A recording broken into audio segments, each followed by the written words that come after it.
After the Israelites had left Egypt and established themselves in the wilderness, Miriam was struck with leprosy. Her entire body became like snow, as had the hand of Moses.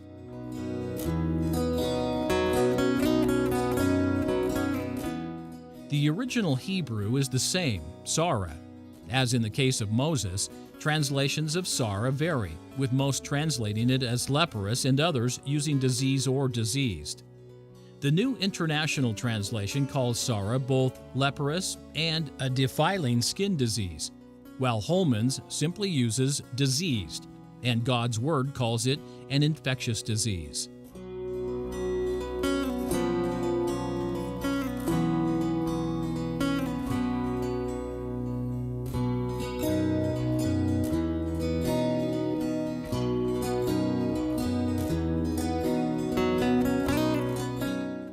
Again, we ask the question, was Miriam's disease leprosy, or was it something else?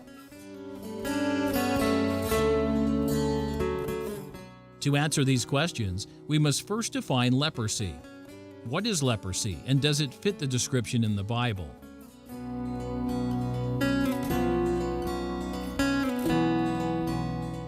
Leprosy, as it is defined today, is a term for Hansen's disease, a long-term infection. Hansen's disease does produce skin lesions, but does not act like the disease called leprosy in the Bible.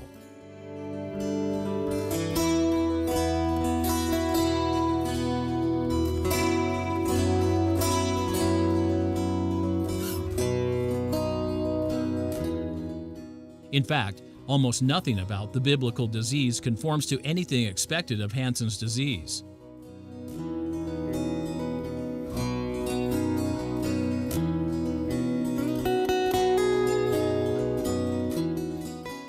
If Sarah of the Bible is not Hansen's disease, which it clearly isn't, then what is it?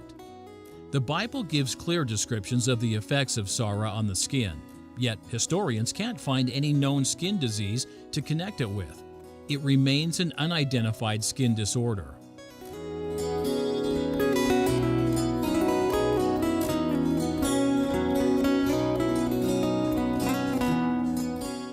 As part of the law of Moses, the Lord introduced specific laws for a disease.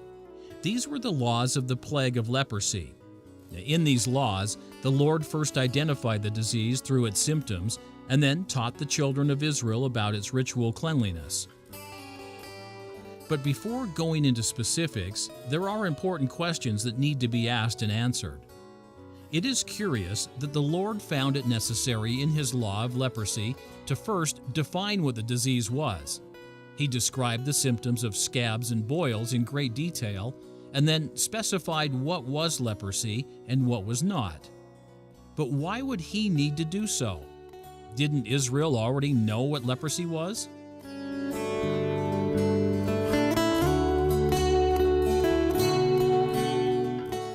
Furthermore, if leprosy was a common disease like Hansen's disease, wouldn't it have existed before the Exodus? Israel might not have known how to cure leprosy, but certainly there would have been instances of the disease before the Exodus. Yet Sarah, translated as leprosy, is first encountered in Leviticus.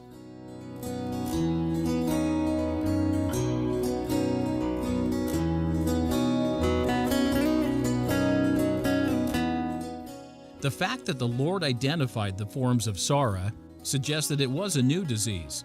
He defined the disease in terms of its symptoms and pathology, as doctors do today with newly discovered diseases. The Lord does not specify the cause of the disease. This is odd, since the identification of the cause would be helpful in dealing with the disease. After all, in modern medical practice, the identification of a disease's pathogen is critical in determining successful therapies.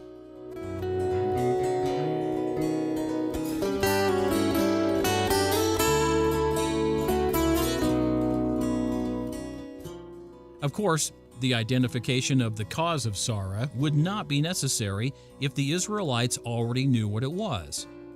There is good reason to believe that the children of Israel did know the exact pathogen for leprosy.